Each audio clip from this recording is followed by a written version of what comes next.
अस्सलाम वालेकुम फ्रेंड्स, ये विलियम शेक्सपियर के प्ले हैमलेट का थर्ड पार्ट है। और अगर आपने इसके पहले दो पार्ट्स नहीं देखे तो लिंक नीचे डिस्क्रिप्शन में है, वहां जाकर देख लें।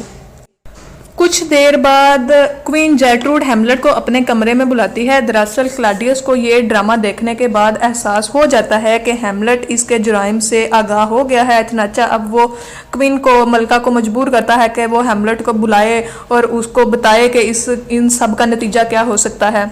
इसलिए हैमलेट को समझाने के लिए मलका उसे अपने कमरे में बुलाती है, लेकिन क्लॉडियस ये सोचकर कि कहीं मलका माँ होने की वजह से हैमलेट से होने वाली कन्वर्सेशन इसे मुकम्मल तौर पर आगाह ना करे, वो पोलोनियस की ड्यूटी लगाता है कि वो मलका के कमरे में पर्दे के पीछे छुपकर खड़ा हो जाए और माँ बेटे में होने वाली कन्वर्सेशन सुने।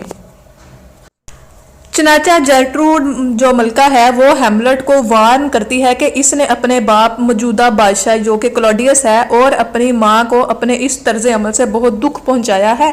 हैमलेट उसे ये याद दिलाता है कि उसका बाप मौजूदा बादशाह नहीं बल्कि वो बादशाह है जिसकी डेथ हो चुकी है। मलका इस बात पर गुस्से में आ जाती है और उसे कहती है कि तुम भूल गए हो तुम किससे मुखातिब हो। इसके जवाब में हैमलेट कहता है कि काश मैं भूल सकता कि तुम मेरी माँ हो और अपने देवर की बीवी हो। मलका इस पर नाराज होकर बाहर जाने लगती है, लेकिन हैमलेट पकड़कर बिठा लेता है और मलका इस पर खौफजदा हो जाती है कि कहीं हैमलेट अपने पागलपन में उसे कोई नुकसान ना पहुंचाए। अब पोलोनियस भी पर्दे के पीछे से चिल्लाने लगता है, मदद, मलका की मदद करो, हेल्प हेल्प, ऐसे वो पुकारता है। हैमलेट ये समझते हुए कि शायद पर्दे के पीछे क्लॉडियस छुपा हुआ है, वो इस जगह पर तलवार से वार करता है, लेकिन जब पर्दा हटाने पर उसे पोलोनियस की डेड बॉडी वहां नजर आती है।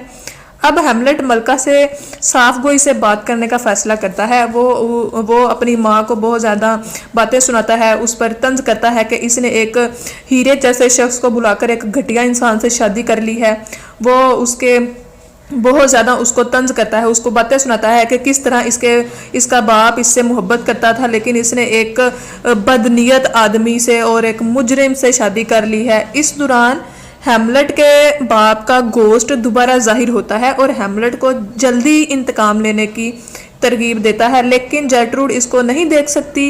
हैमलेट जर्ट्रूड को कहता है कि वो फौरन क्लॉडियस से अपना जो मियाँ बीवी वाला ताल्लुक है वो ख़त्म कर दे और फिर ही वो खुदा अपने मरहूम शोहर और अपने बेटे के सामने सुरखरू हो सकेगी। जर्ट्रूड इसकी तमाम बातें मानने पर तैयार हो जाती है, लेकिन आखिर में वो इसे दोबारा तंजन कहता है कि अब जाके अपने खामद को ये ना बता दे कि मैं पागल नहीं हूँ बल्कि पागलपन का ड्रामा कर रहा हूँ। फिर वो पोलोनियस की लाश को घसीट कर ले जाता है और इसे ठिकाने लगा देता है। पोलोनियस के कत्ल के बाद अगरचा क्लॉडियस के हाथ एक अच्छा मौका आ गया था कि वो हैमलेट पर फर्दे जुर्म आयद करके उसे कत्ल करवा देता, लेकिन अवामी रद्द अमल के खतरे के पेश नज़र और मलका की नाराज़गी से बचने के लिए इसने हैमलेट को मुल्क से निकालने का फैसला कर लिया। इसने मलका को तजवीज़ दी कि वो हैमलेट को कानूनी कार्रवाई से बचाने के लिए फ़ौरन से इंग्लिस्तान भिजवा दे। चनाचा हैमलेट अपने दो बेवफा दोस्तों वो जो रोजनक्रैंस और गिल्डस्टन था उनके साथ इंग्लैंड के लिए रवाना हो जाता है। रास्ते में हैमलेट को कंस्पायरेसी एक साजिश की बू महसूस हुई और इसने वो लेटर खोलकर पढ़ा जो क्लॉडियस ने इंग्लैंड के बादशाह के नाम रोजनक्रैंस और गिल्डस्टन को लिख कर दिया था। इसमें क्लॉडियस ने लिखा था कि हैमलेट को इंग्लैंड की सरजमीन पर ही पहुंचते ही वहां पे उसको कत्ल कर दिया जाए। इस पर हैमलेट ने इंतहाई अक्लमंदी से और होशियारी से अपना नाम काट कर वहां अपने इन दोनों दोस्तों का नाम लिख दिया और ख़त को उसकी जगह पर रख दिया।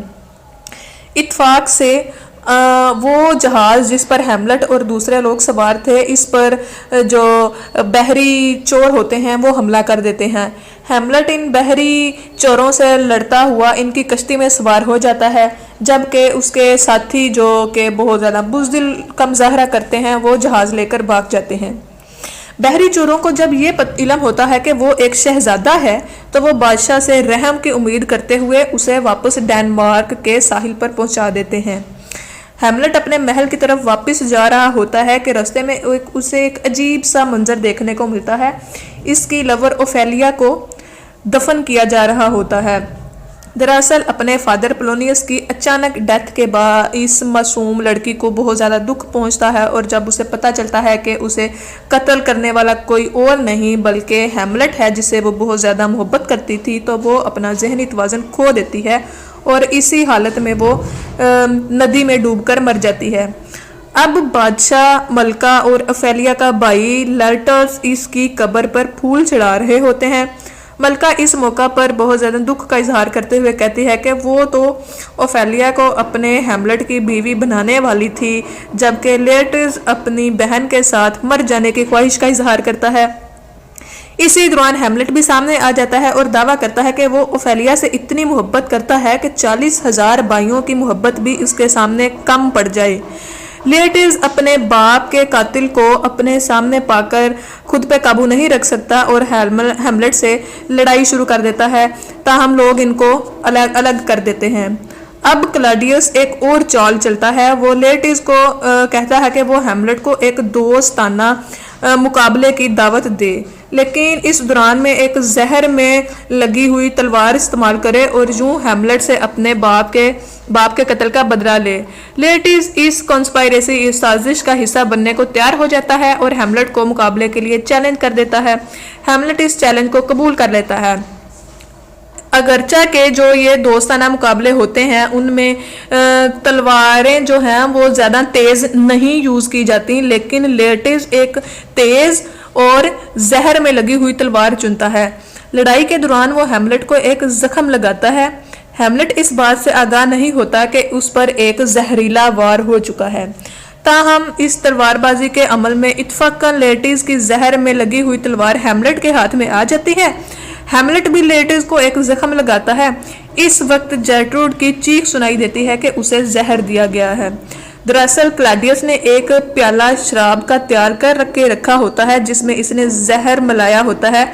इसका ख्याल होता है कि अगर हैमलेट थक कर पीने को कुछ तलब करे तो उसे ये प्याला दे दिया जाएगा, ताकि अगर वो किसी तरह लेटिस के वार से बच गया तो इस जहर से ना बच सके। लेकिन गलती से वो प्याला जर्ट्रूड पी लेती है और जो ये मुकाबला बड़े गौर से देख रही होती है और यूं मरने से पहले वो चीख कर हैमलेट को इस कॉन्स्पायरेसी से आगाह कर देती है। हैमलेट फौरन दरवाजे बंद करने का हुक्म देता है। इस दौरान लेटिस जो जख्म खाकर गिरा पड़ा होता है उसे बताता है कि दरअसल ये सारी कॉन्स्पायरेसी, ये सारी साजिश क्लॉडियस की तैयार करता है। वो उसे बताता है कि ये तलवार जिससे तुम्हें और मुझे जख्म लगा है वो इंतहाई खतरनाक जहर में लगी है और दुनिया का अब कोई भी दवाई जो है वो अब हमें मौत से नहीं बचा सकती। इस पर हैमलेट वही तलवार लेकर क्लॉडियस पर हमला कर देता है और यूं अपने बाप की रूह से किया गया वादा पूरा कर देता है। लेकिन खुद मरने से पहले वो होरेशियो से ये रिक्वेस्ट करता है कि वो दुनिया को इस जालिम शख्स के जुल्म के बारे में बताए।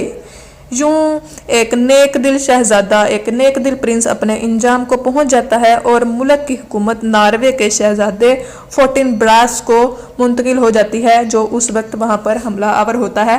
वो भी अपने बाप का बदला लेने के लिए इन पर हमला करता है और उसको वो मिल जाती है और वो अपना बदला भी ले लेता है और उसको भी बादशाहत मिल जाती है। यूं हैमलेट का इख्तिताम हो गया। अब मुझे इजाज़त दें। अल्लाह हाफिज़।